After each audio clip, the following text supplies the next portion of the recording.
স্বামীজির বাণী ও রচনা থেকে গৌণী ও পরাভক্তি। অতএব আমাদিওকে এই সকল শিশুজনোচিত ধারণা হইতে নিজেদের মুক্ত করিতে হইবে। আমাদিওকে অজ্ঞজনোচিত বৃথা বাদানুবাদের উচ্চে উঠিতে হইবে। ইহাদের মতে ধর্ম কতকগুলি অসার কথার সমষ্টিমাত্র, কতকগুলি প্রণালীবদ্ধ মতবাদ। ইহাদের মতে ধর্ম কেবল কতকগুলি বিষয়ে বিচার বুদ্ধির সম্মতি বা অসম্মতি প্রকাশ মাত্র। ইহাদের মতে ধর্ম পুরোহিতগণের কতকগুলি বাক্যে বিশ্বাস মাত্র। ইহাদের মতে ধর্ম পূর্বপুরুষগণের কয়েকটি বিশ্বাস সমষ্টি। ইহাদের মতে ধর্ম কতকগুলি ধারণা ও কুসংস্কারের সমষ্টি। জাতীয় ও ধর্মীয় উত্তরাধিকার বলিয়াই তাহারা সেগুলি ধরিয়া আছে। আমাদিওকে এই সব ভাবের ঊর্ধ্বে উঠিতে হইবে। দেখিতে হইবে সমগ্র মানব জাতি যেন একটা প্রকাণ্ড প্রাণী, ধীরে ধীরে আলোকের অভিমুখে আবর্তিত হইতেছে। উহা যেন এক আশ্চর্য বৃক্ষশিশু, ধীরে ধীরে অবিভক্ত হইয়া এক অমূর্ত সত্যের দিকে অগ্রসর হইতেছে, যে সত্যের নাম ঈশ্বর। এবং ইহার ওই সত্যাভিমুখী গতি প্রথম ঘূর্ণন সর্বদা জড়ের মধ্য দিয়া, অনুষ্ঠানের মধ্য দিয়াই হইয়া থাকে। ইহা এড়াইবার উপায় নাই। এই সকল অনুষ্ঠানের হৃদয়স্বরূপ এবং অন্যান্য বাহ্য ক্রিয়াকলাপের মধ্যে শ্রেষ্ঠ নাম উপাসনা।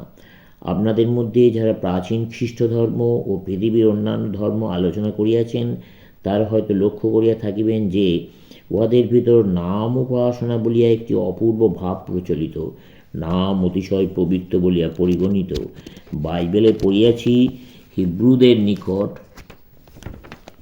ভগবানের নাম এত পবিত্র মনে করা হইত যে যে কেহ উহা উচ্চারণ করিতে পারিত না, বা যে কোনো সময় উহা উচ্চারণ করা চলিত না। কিছুর সহিত উহার তুলনা হইতে পারে না। ভগবানের নাম পবিত্রতম, এবং তাহাদের এই বিশ্বাস ছিল যে ওই নামই ঈশ্বর। ইহাও সত্য। বিশ্বজগৎ নামরূপ বই আর কি? আপনারা কি শব্দ ব্যতীত চিন্তা করিতে পারেন? শব্দ বা ভাবকে পৃথক করা যাইতে পারে না, উহারা অভিন্ন। চেষ্টা করুন, যদি কেউ এই দুটিকে পৃথক করিতে পারেন। যখনই আপনারা চিন্তা করেন, তখনই শব্দ অবলম্বনে চিন্তা করেন। শব্দগুলি সূক্ষ্ম ভেতরের অংশ এবং ভাব বাহ্য অংশ। এই দুটি সর্বদা একসঙ্গে আসিবে, ইহাদের পৃথক করা যায় না। একটি আর একটিকে লইয়া আসে। ভাব থাকিলেই শব্দ আসিবে, আবার শব্দ থাকিলেই ভাব আসিবে। সুতরাং সমগ্র ব্রহ্মাণ্ড যেন ভগবানের বাহ্য প্রতীকস্বরূপ। উহার পেছনে ভগবানের পূর্ণ নাম রহিয়াছে। প্রত্যেক ব্যষ্টি দেহই রূপ, এবং ওই দেহ বিশেষের পশ্চাতেই উহার নাম রহিয়াছে। যখনই আপনি আপনার বন্ধু বিশেষের বিষয় চিন্তা করেন, তখনই তার শরীরের কথা এবং সঙ্গে সঙ্গে তার নামও আপনার মনে উদিত হয়। ইহা মানুষের প্রকৃতিগত ধর্ম। তাৎপর্য এই যে, মনোবিজ্ঞানের দৃষ্টিতে দেখিলে বোঝা যায়, মানুষের চিত্তের মধ্যে রূপ জ্ঞান ব্যতীত নাম জ্ঞান আসিতে পারে না, এবং নাম জ্ঞান ব্যতীত রূপ জ্ঞান আসিতে পারে না। উহারা অচ্ছেদ্য সম্বন্ধ। উহারা একই তরঙ্গের বাহিরের ও ভেতরের দিক। এই কারণে সমগ্র জগতে নামের মহিমা ঘোষিত ও নাম উপাসনা প্রচলিত দেখা যায়। জ্ঞাতাসারে বা অজ্ঞাতসারে মানুষ নাম মাহাত্ম্য জানিতে পারিয়াছিল। আবার আমরা দেখিতে পাই, অনেক ধর্মে সাধুসন্ত মহাপুরুষগণের পূজা করা হয়। লোকে কৃষ্ণ, বুদ্ধ, যীশু প্রভৃতির পূজা করিয়া থাকে। আবার সাধুগণের পূজাও প্রচলিত আছে। সমগ্র জগতে শত শত সাধুসন্তের পূজা হইয়া থাকে। না হইবেই বা কেন?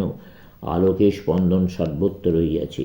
পেচক অন্ধকারে দেখিতে পায়, তাহাতেই প্রমাণ হইতেছে অন্ধকারেও আলো আছে, কিন্তু মানুষ তাহাতে আলো দেখিতে পায় না। ওই আলোকের স্পন্দন একটা বিশেষ অবস্থা প্রাপ্ত হইলে, যথা প্রদীপ, সূর্য, চন্দ্র প্রভৃতিতে মানুষের চক্ষুস্নায়ুতে আলোক অনুভূত হয়। ঈশ্বর সর্বব্যাপী, তিনি নিজেকে সকল প্রাণীর ভেতর অভিব্যক্ত করিতেছেন, কিন্তু মানুষ তাকে মানুষের মধ্যে চিনিতে পারে না।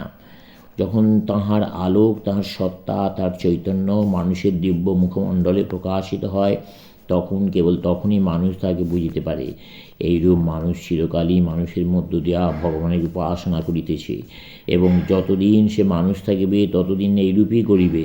মানুষ ইহার বিরুদ্ধে চিৎকার করিতে পারে, ইহার বিরুদ্ধে সংগ্রাম করিতে পারে, কিন্তু যখনই সে ভগবানকে উপলব্ধি করিতে চেষ্টা করে, সে বুঝিতে পারিবে ভগবানকে মানুষ রূপে চিন্তা করা মানুষের প্রকৃতিগত। অতএব আমরা প্রায় সকল ধর্মেই ঈশ্বর উপাসনার তিনটি সোপান দেখিতে পাই: প্রতীক বা মূর্তি, নাম ও দেব মানব। সকল ধর্মেই এগুলি কোনো না কোনো আকারে আছে। তথাপি দেখিতে পাইবেন মানুষ পরস্পর বিরোধ করিতে চায়। কেউ বলে, আমি যে নাম সাধনা করিতেছি তাহাই ঠিক নাম, আমি যে রূপের উপাসক তাই ভগবানের যথার্থ রূপ, আমি যেসব দেব মানব মানি তাহারাই ঠিক, তোমারগুলি পৌরাণিক গল্প মাত্র। বর্তমান কালের খ্রিস্টীয় ধর্মযাজকগণ পূর্ব অপেক্ষা একটু সদয় হইয়াছেন, কারণ তাহারা বলেন প্রাচীন ধর্মগুলি খ্রিস্ট ধর্মেরই পূর্বাভাস মাত্র। অবশ্য তাদের খ্রিস্ট ধর্মই একমাত্র সত্য ধর্ম। প্রাচীনকালে বিভিন্ন ধর্ম সৃষ্টি করিয়া ঈশ্বর নিজের শক্তি পরীক্ষা করিতেছিলেন। শেষে খ্রিস্ট ধর্মে সম্পূর্ণ আত্মপ্রকাশ করিতে সমর্থ হন। এ ভাব অন্তত পূর্বের গোঁড়ামি অপেক্ষা অনেকটা ভালো। 50 বছর পূর্বে তাহারা এরূপ কথাও বলতেন না। তাদের নিজ ধর্ম ছাড়া আর সব কিছু তাহারা তুচ্ছ জ্ঞান করিতেন। এ ভাব ধর্ম, জাতি বা শ্রেণী বিশেষে সীমাবদ্ধ নয়। লোকে সর্বদাই ভাবে তারা নিজেরা যা করিতেছে অপরকেও তাহাই করিতে হইবে, এবং এখানেই বিভিন্ন ধর্মের আলোচনায় আমাদের উপকার হইয়া থাকে। ইহাতে স্পষ্টই বুঝিতে পারা যায় যে ভাবগুলিকে আমরা আমাদের নিজস্ব, সম্পূর্ণ নিজস্ব বলিয়া মনে করিতেছিলাম, সেগুলি শত শত বর্ষ পূর্বে অন্যের ভেতর বর্তমান ছিল। সময়ে সময়ে বরং আমরা যেভাবে ওইগুলি ব্যক্ত করি তা অপেক্ষা পরিস্ফুটভাবে ব্যক্ত ছিল। ভক্তির এই সকল বাহ্য অনুষ্ঠানের মধ্য দিয়া মানুষকে অগ্রসর হইতে হয়, কিন্তু যদি সে অকপট হয়, যদি সে প্রকৃতপক্ষে সত্যে পৌঁছাতে চায়, তবে সে ইহা অপেক্ষা উচ্চতর এক ভূমিতে উপনীত হয়, যেখানে বাহ্য অনুষ্ঠান পদ্ধতির আর মূল্য থাকে না। মন্দির ও গির্জা, শাস্ত্র, অনুষ্ঠান এগুলি কেবল ধর্মের শিশু শিক্ষা মাত্র, যাতে প্রবর্তক প্রাথমিক সাধক শক্ত সবল হইয়া ধর্মের উচ্চতর সোপান অবলম্বন করিতে পারে। আর যদি কেহ ধর্ম চায়, তবে প্রাথমিক সোপানগুলি একান্ত প্রয়োজন। ভগবানের জন্য আকাঙ্ক্ষা, ব্যাকুলতা হইতে যথার্থ ভক্তির উদয় হয়। কে তাহাকে চায়, ইহাই প্রশ্ন। ধর্ম মতান্তরে নাই, তর্কযুক্তিতে নাই। ধর্ম হওয়া, ধর্ম অপরোক্ষা অনুভূতি। আমরা দেখিতে পাই সকলেই ঈশ্বর, জীবাত্মা ও জগতের সর্বপ্রকার রহস্য সম্বন্ধে নানা প্রকার কথা বলে, কিন্তু যদি তাহাদের প্রত্যেকে পৃথকভাবে জিজ্ঞাসা করেন, তুমি কি ঈশ্বরকে উপলব্ধি করিয়াছ, তুমি কি আত্মাকে দর্শন করিয়াছ, কয়জন লোক সাহসের সহিত বলিতে পারে করিয়াছি? তথাপি তাহারা পরস্পর লড়াই করিতেছে।